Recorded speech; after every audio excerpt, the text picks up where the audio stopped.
What would you do if someone mocked you in front of a room full of executives right before you were about to sign a deal worth $650 million?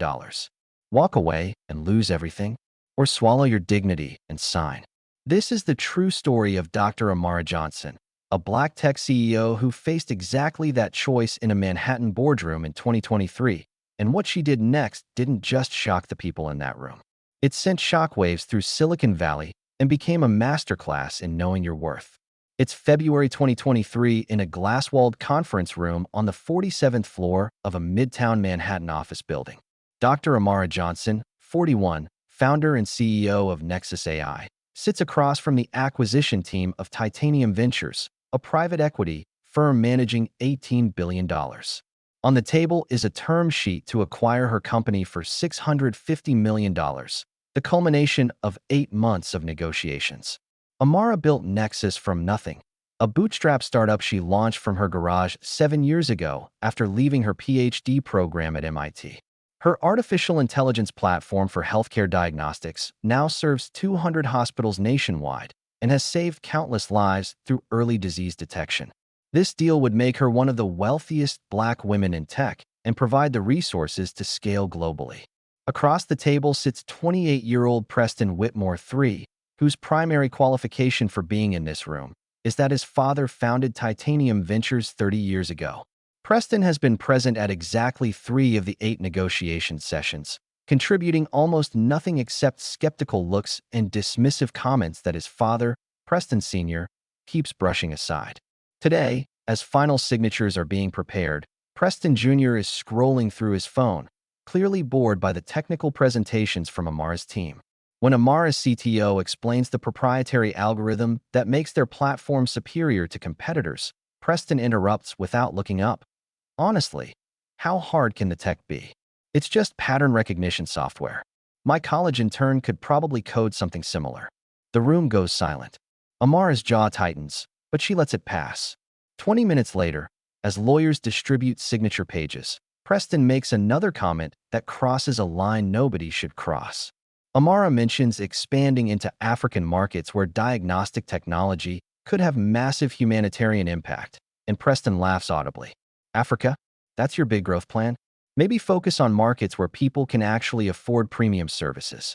This whole save the world thing is cute, but let's be realistic about who your actual customers are. Then he adds, looking directly at Amara with a smirk, though I guess you'd have personal interest in those markets. The implication is crystal clear and disgusting. Several people in the room visibly cringe. Preston Sr. starts to say something, but Amara speaks first. Amara closes the folder in front of her. The movement is deliberate, controlled, and everyone in the room feels the temperature drop. Gentlemen, I need a moment to speak with my team privately. She stands, and her 3 executives follow her into an adjacent conference room.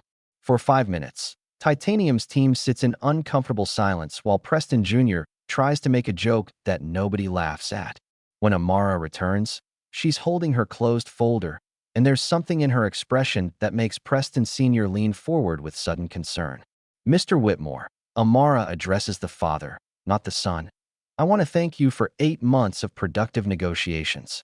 Your team has been professional, thorough, and respectful. She pauses. However, I've decided to withdraw from this acquisition. Nexus AI is no longer for sale to Titanium Ventures. The room erupts in shocked murmurs. Preston Sr.'s face goes pale. Dr. Johnson, if this is about my son's comments, I apologize profusely. He'll be removed from. Amara raises a hand. With respect, sir, your son has been in 3 meetings and made dismissive, racist comments in all of them. The fact that he felt comfortable doing so suggests this isn't about one person's behavior. It's about culture. And I won't sell my life's work, won't transition my employees, and won't trust my technology to an organization where someone like him holds power. Preston Jr. finally looks up from his phone, realizing this is serious. You're walking away from $650 million because your feelings got hurt? That's insane. Amara turns to him directly for the first time. No, Preston. I'm walking away from $650 million because my company is worth more than that. Not financially, but in terms of mission and values.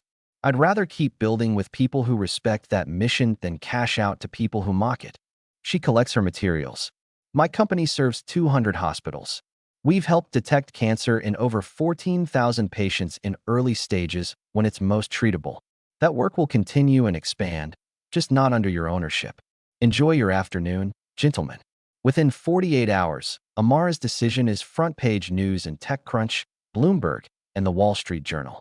The story goes viral not just because of the massive deal walked away from, but because Amara gave an on-record interview explaining exactly why. There's a pattern in tech where founders, especially women and people of color, are expected to be grateful for any acquisition offer, to overlook disrespect and focus on the money. I refuse to accept that. My company has value, my work has dignity, and those aren't for sale at any price to people who don't recognize both. The response is overwhelming. Within 1 week, Amara receives acquisition inquiries from 4 other firms, 3 of them offering more than Titanium's $650 million. She also receives $200 million in additional venture funding from investors inspired by her stand. But the real impact hits Titanium Ventures. Within 2 weeks, 3 other companies in active acquisition talks with Titanium quietly withdraw, citing cultural concerns. An internal investigation reveals Preston Jr. has made similar dismissive comments about female founders and executives of color in multiple deals. He's removed from deal-making entirely, a humiliation his father makes public to try salvaging the firm's reputation. But the damage is done.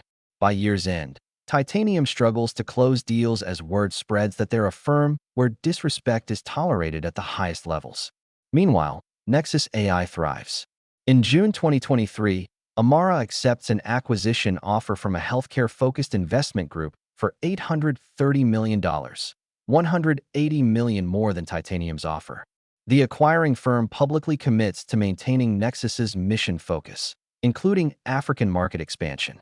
They also hire Amara as CEO of their entire healthcare technology division, giving her resources to scale far beyond what Titanium would have offered.